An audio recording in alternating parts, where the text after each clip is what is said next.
saya ingin menjelaskan sedikit tentang filosofi daripada pendirian Pondok Pesantren Yakin. Oleh karena itu saya akan membawakan beberapa ayat dan riwayat yang sekaligus mudah-mudahan dengan kita mengkaji ayat dan riwayat ini, majelis kita akan semakin diberkahi.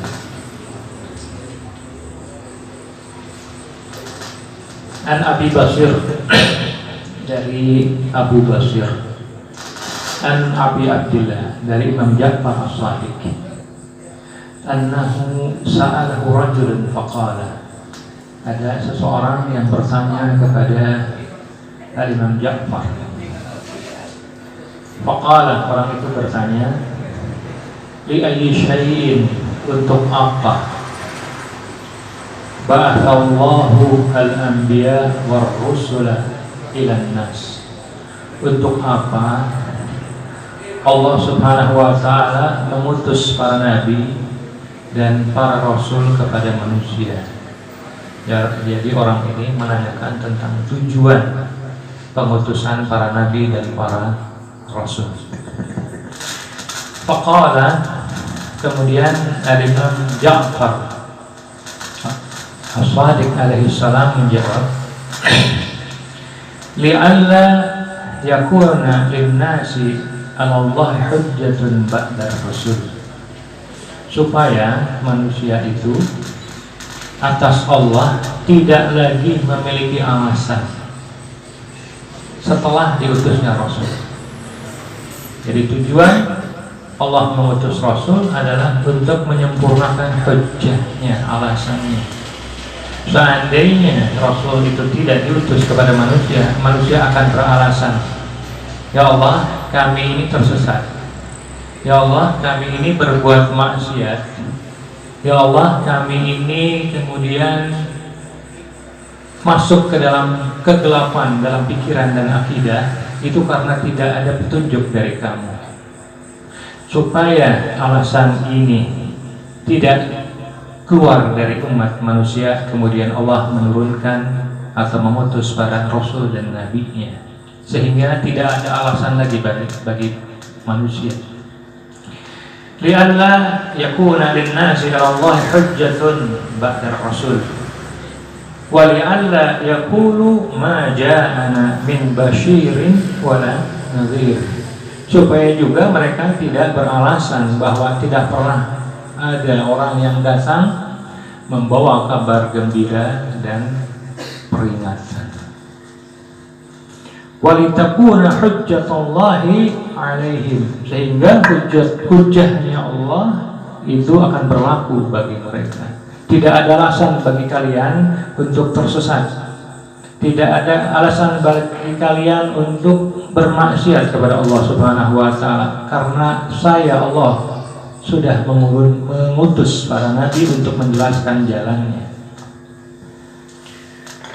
Kemudian dalam riwayat yang kedua dari Al-Husain bin Nu'aim As-Sahaf, beliau meriwayatkan dari Abu Abdillah, dari Imam Ja'far As-Shadiq alaihissalam. Imam Ja'far As-Shadiq bersabda, innallaha huwal adlu, sesungguhnya Allah itu adalah keadilan. Imam tidak mensifati Allah dengan maha adil, tapi Imam menyebutnya dengan keadilan itu sendiri. Innallaha huwal adlu. Ya, kalau sifat mungkin masih orang mengira bahwa ada zat, ada sifat, dua hal yang berbeda, di mana kadang-kadang mungkin sifat itu kemudian hilang. Tetapi dalam sabdanya Imam ini, Imam mengatakan innallaha huwal adlu. Jadi Allah itu adalah keadilan itu sendiri, sehingga tidak mungkin Allah itu tidak adil, karena Allah adalah keadilan itu sendiri, bukan zat yang memiliki sifat keadilan, bukan. Allah adalah keadilan itu sendiri. Kalau tidak ada keadilan pada diri Allah, maka tidak lagi menjadi Allah. Innallaha huwal adlu. Begitu teliti pilihan kata dan pikiran dalam sabda Imam Ja'far As-Shadiq. Innallaha huwal 'adlu wa innama ba'atsa ar-rusula liyad'un nasa ilal iman billah. Sesungguhnya Allah itu mengutus para rasulnya untuk mengajak manusia kepada keimanan kepada Allah Subhanahu wa ta'ala. Itu tujuan daripada pengutusan para nabi.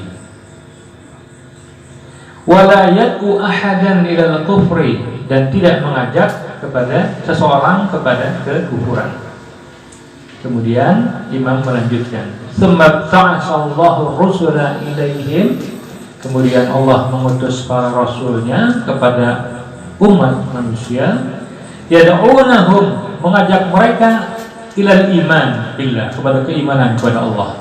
Jadi tidak ada alasan bagi manusia untuk mengatakan, ya Allah, kami tidak beriman kepadamu karena kami tidak tahu apa arti itu iman. Allah sudah mengutus rasulnya kepada umat manusia, sehingga tidak ada alasan lagi untuk mengatakan kami tidak tahu keimanan kepada kamu. Tidak ada alasan itu. Hujjatan lillahi alaihim, sebagai bentuk hujjah bagi Allah atas mereka. Jadi manusia sudah tidak bisa beralasan lagi bahwa kami tidak beriman kepadamu wahai Allah karena kami tidak tahu kamu. Itu tidak ada alasan. Kenapa? Karena Allah sudah mengutus rasulnya untuk mengenalkan Allah kepada seluruh umat manusia. Hujjatan lillahi alaihim. Faminhum man hadahullah. Di antara manusia itu, saat diajak oleh para anbiya, ada yang diberikan hidayah oleh Allah Subhanahu wa ta'ala. Ini juga luar biasa ya, ketika Rasulullah itu, ketika Allah mengutus para rasulnya menyampaikan keimanan, mengajak kepada keimanan ya, kemudian Imam Ja'far menjelaskan, faminhum man hadahullah, di antara mereka ada yang kemudian Allah memberikan petunjuk kepada mereka. Artinya bahwa menerima keimanan, menerima ajakan daripada para rasul itu ada kaitannya dengan petunjuk dari Allah Subhanahu wa ta'ala. Kita tidak bisa mengandalkan akal pikiran kita, kita tidak bisa mengandalkan kekuatan kita untuk mendapatkan petunjuk dari Allah Subhanahu wa ta'ala. Yang namanya menerima ajakan rasul itu adalah petunjuk dari Allah Subhanahu wa ta'ala. Itu adalah sebuah anugerah. Faminhum man hadahullah wa minhum man lam yahdihi. Ada juga yang Allah tidak berikan hidayah kepada dia. Banyak mungkin orang-orang yang terus mencari ya, tetapi kok belum mendapatkan hidayah karena Allah belum mengizinkan.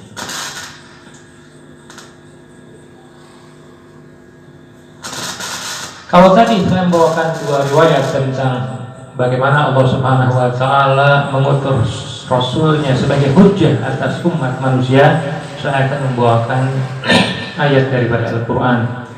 A'udzu billahi minasyaitonir rajim. Bismillahirrahmanirrahim. Rusulan, para rasul, mubasysyirin, yang memberikan kabar gembira, wa munzirin, memberikan peringatan. Li'alla yakuna linnasi 'alallahi hujjatun ba'da rasul. Jadi kenapa Allah itu mengutus rasul sebagai pembawa kabar gembira dan peringatan, supaya itu menjadi hujjah, menjadi dalil, menjadi alasan bagi Allah Subhanahu wa ta'ala untuk menghukum hambanya. Kalau dia tidak beriman, maka tempatnya di neraka. Kalau dia tidak beriman, tempatnya di neraka. Kalau dia beriman, tempatnya di surga. Nah, Allah tidak mungkin menempatkan seseorang di surga atau di neraka sebelum Allah mengutus rasulnya, sebelum Allah mengutus hujjah, bukti. Li'alla yakuna linnasi 'ala Allahi hujjatun ba'da rasul.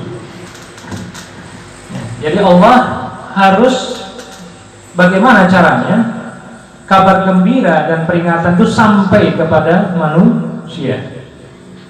Kabar gembira dan peringatan itu harus disampaikan kepada manusia melalui rasulnya.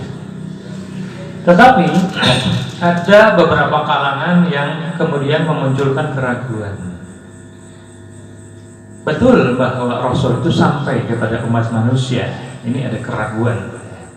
bahwa betul bahwa Rasul itu sampai kepada umat manusia, tetapi manusia itu tidak mungkin bisa memahami agama yang dibawa oleh para Rasul sebagaimana mestinya.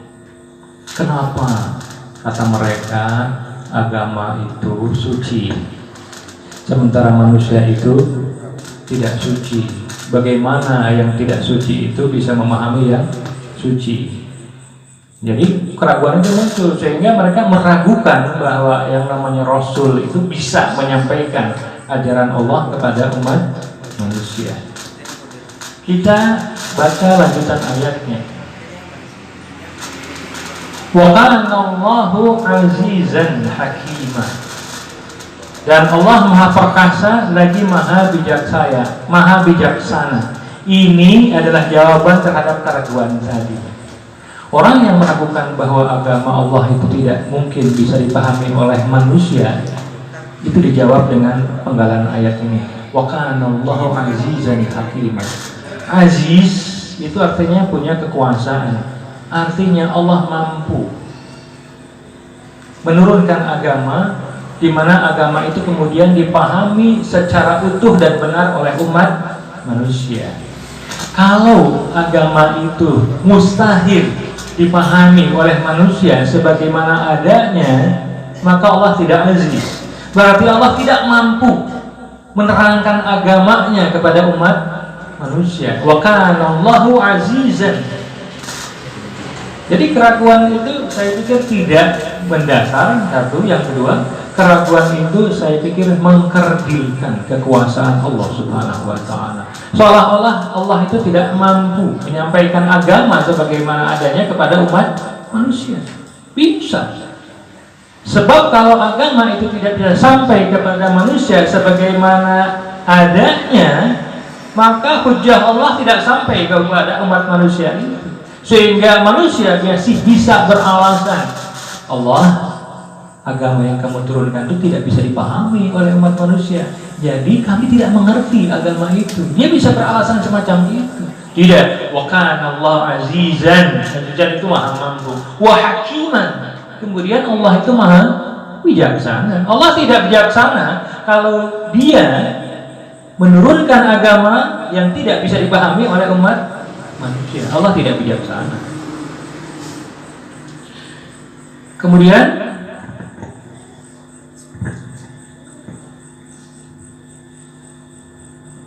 ayat berikut ini menjelaskan kepada kita bahwa agama itu sudah sampai kepada umat manusia sebagaimana adanya. Sebab kalau agama itu tidak sampai kepada manusia sebagaimana adanya, manusia masih bisa beralasan, Tuhan, saya tidak beriman kepada agamamu karena saya tidak paham agamamu. Dia akan beralasan semacam itu. Kalau dia punya alasan macam itu, Allah tidak bisa menyiksa dia. Oh begitu, berarti saya tidak bisa menyiksa Anda karena Anda tidak memahami agama saya. Nah, ayat ini menjelaskan bahwa Allah itu sudah berkali-kali menyiksa umat-umat terdahulu. Wa ma kunna mu'adzibina. Ini kalau dalam istilah nahwu, ya, Ustaz Afif mungkin mengerti bahwa kalau ada pakai kana, pakai isim fa'il, itu namanya istimrar fil madhi. Jadi dulu itu terus menerus demikian. Karena mu'adzibin itu terus menerus demikian. Jadi kami dahulu terus menerus mengazab umat terdahulu hatta nab'atsa rasulah. Jadi kami tidak mungkin mengazab umat manusia sebelum mengutus rasul, dan kami telah mengazab mereka. Artinya apa? Allah sudah mengutus rasul kepada mereka dan agama itu sampai kepada mereka. Sebab kalau agama tidak sampai kepada mereka, Allah tidak berhak, tidak bisa menghukum mereka. Jadi ayat ini menjelaskan bahwa Allah itu tidak pernah mengazab kecuali kami sudah mengutus rasul kepada mereka, dan ini sudah dilakukan berkali-kali. Mereka menyebutnya, para mufassir menyebutnya dengan adzabul istiqsal.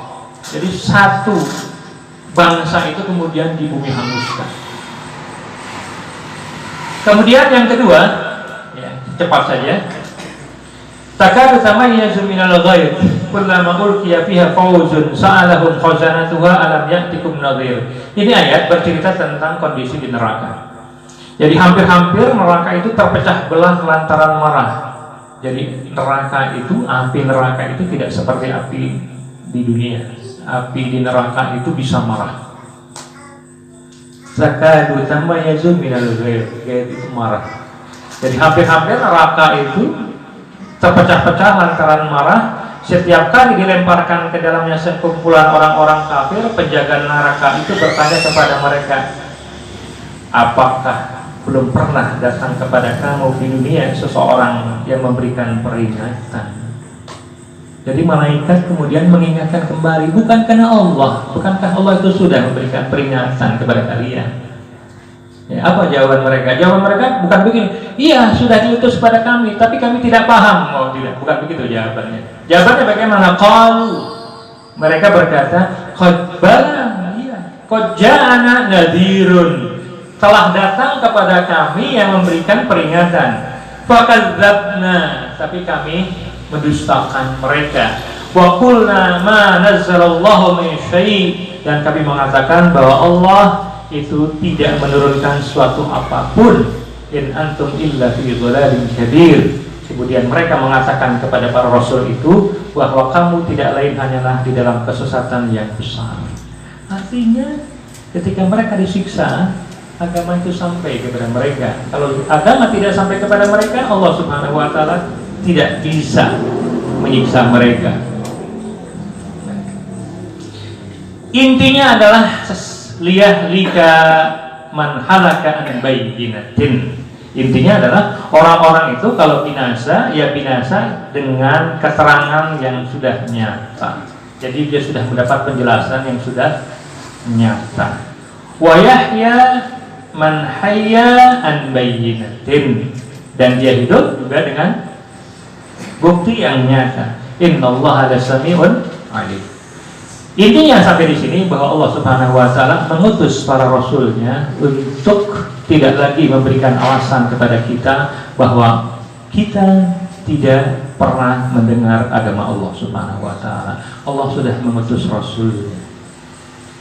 Pertanyaan selanjutnya adalah kita. Sekarang saya ingin berbicara tentang kita. Siapakah rasul yang diutus kepada kita? Rasul yang diutus kepada kita adalah Nabi Muhammad sallallahu alaihi wasallam. Tetapi itu belum cukup. Kita harus mendengar kabar gembira apa yang beliau sampaikan kepada kita, dan peringatan apa yang ingin beliau ingatkan kepada kita. Kalau kabar gembira dan peringatan itu belum sampai kepada kita, kita masih belum punya alasan tidak. Artinya kalau kemudian kita ini menyimpang, ajaran kita menyimpang, kemudian kita meninggal, Allah akan mempertanyakan kita, kenapa akidahmu menyimpang?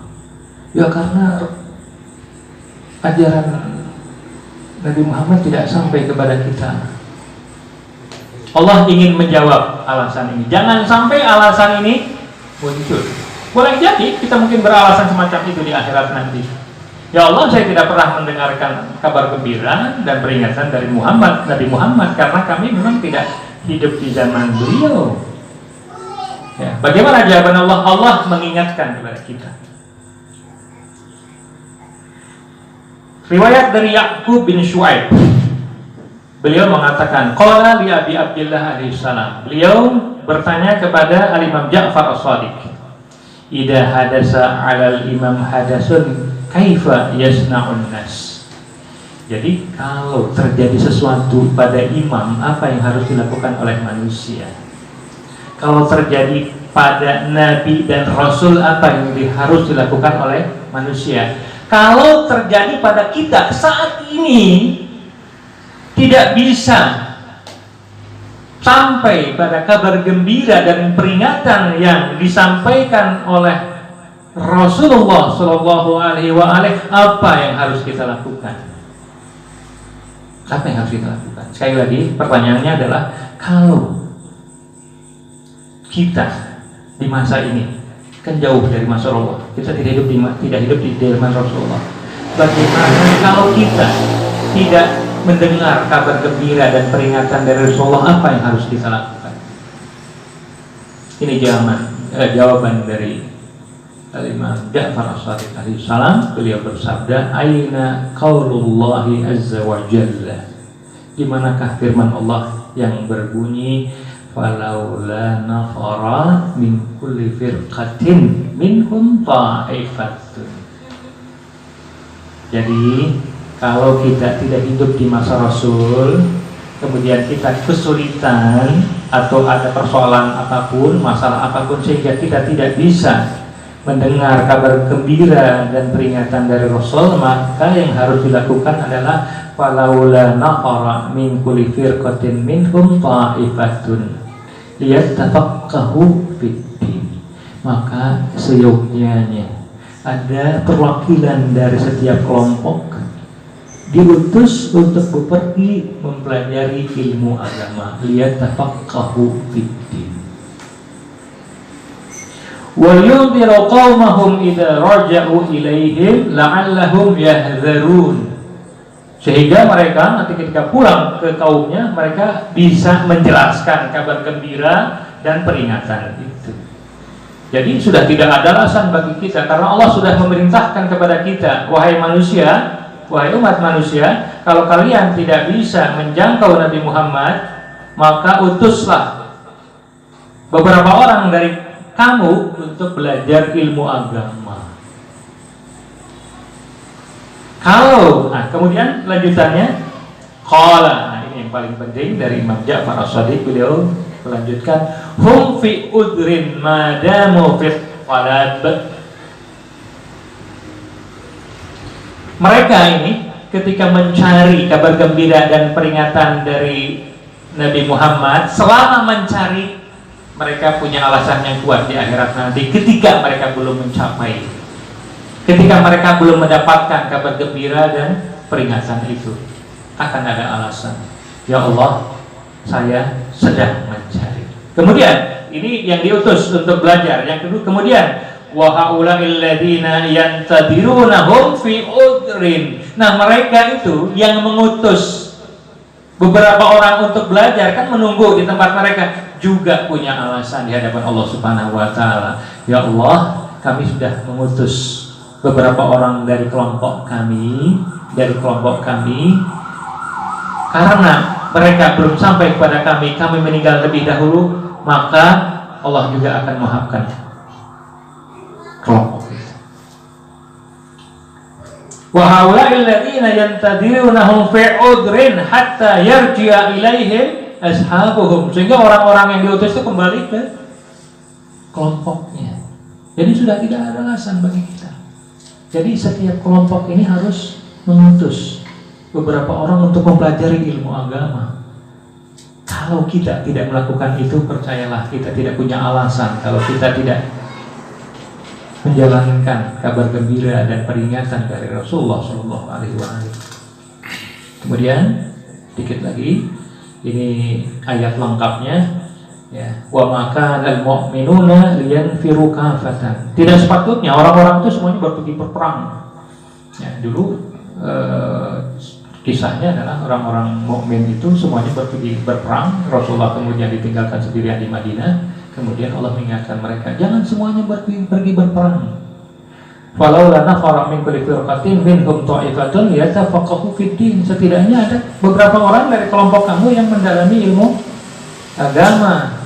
Wal yunziru qaumahum idza raja'u ilaihim la'allahum yahdharun. Nah, kemudian riwayat yang terakhir dari At-Tabarsi dalam Al-Ihtijaj, dari Amirul Mukminin Ali bin Abi Thalib, dalam hadis yang panjang beliau bersabda, waqad qata'a Allahu 'udra 'ibadihi bi tabyini ayatihi. Allah telah memutus alasan hamba-Nya dengan menjelaskan ayat-ayatnya. Tidak ada alasan. Ya Allah, kami tidak beriman kepada kamu karena kamu belum menjelaskan ayat-ayat kamu. Allah mengatakan, Imam Ali mengatakan, waqad qata Allahu udra ibadihi bitabyini ayatihi. Jadi Allah telah memutus udzur alasan hamba-hambanya bitabyini ayatihi, dengan menjelaskan ayat-ayatnya. Wa irsali rusulihi, dan mengutus para rasulnya, li'alla yakuna lin-nasi 'ala Allahi hujjatun ba'da rasul, supaya mereka tidak lagi punya alasan. Kemudian walam yukhli ardahu min alimin, Allah tidak akan pernah mengosongkan buminya min alimin, dari orang yang mengerti agama. Ini sunnatullah. Jadi kita tidak bisa beralasan, ya Allah kami tidak bisa mencapai agamamu karena tidak ada orang yang mengerti agama. Imam Ja'far, Imam Ali mengatakan walam yukhli ardahu min alimin tahtaju al-kharifatu ilaih, di mana semua orang butuh kepada orang alim itu. Wa muta'allimin, tidak akan pernah kosong dari yang belajar ilmu agama, ala sabili najatin, jalan keselamatan. Tetapi ulaika humul aqalluna adada, jumlahnya sedikit sekali orang yang mengerti agama dan orang yang mempelajari agama. Terakhir, riwayat dari Imam Musa Al-Qadhi, Imam Musa bin Ja'far alaihi salam, beliau bersabda, faqihun wahid, seorang faqih yang mengerti agama, satu orang, yungkidu yatiman, yang menolong satu orang yatim, min aitamina, dari yatim-yatim kami. Maksudnya siapa yatim-yatim kami? Maksudnya yatim-yatim kami adalah berikutnya: al-munqati'ina an musyahadatina wa ta'allum min ulumina. Definisi yatim ahlul bait adalah orang-orang yang terputus, tidak berkesempatan melihat kami dan belajar langsung ilmu-ilmu kami. Imam menyebut umat semacam itu dengan aisamu ali Muhammad. Siapakah mereka? Kita ini adalah aisam ali Muhammad. Yatimnya ahlul bait itu adalah kita. Kenapa? Karena kita tidak berkesempatan untuk melihat ahlul bait, kemudian tidak berkesempatan untuk belajar langsung ilmunya ahlul bait. Seorang faqih yang menyelamatkan seorang yatim dari yatim Ali Muhammad, yaitu kita, asyaddu ala iblis min alfi abidin, itu lebih mengerikan bagi iblis dari 1000 manusia penghamba. 1000 orang yang beribadah itu bagi iblis biasa saja, tapi seorang faqih, seorang ahli agama yang mengajarkan ilmu agama, itu lebih mengerikan bagi syaitan, bagi iblis. Asyaddu ala iblis, nanti dia akan dipertanyakan alasannya. Kenapa kamu tidak hadir dalam majelis-majelis itu? Kenapa kamu tidak menggali agama Allah Subhanahu wa ta'ala? Inilah mungkin filosofi atau dasar daripada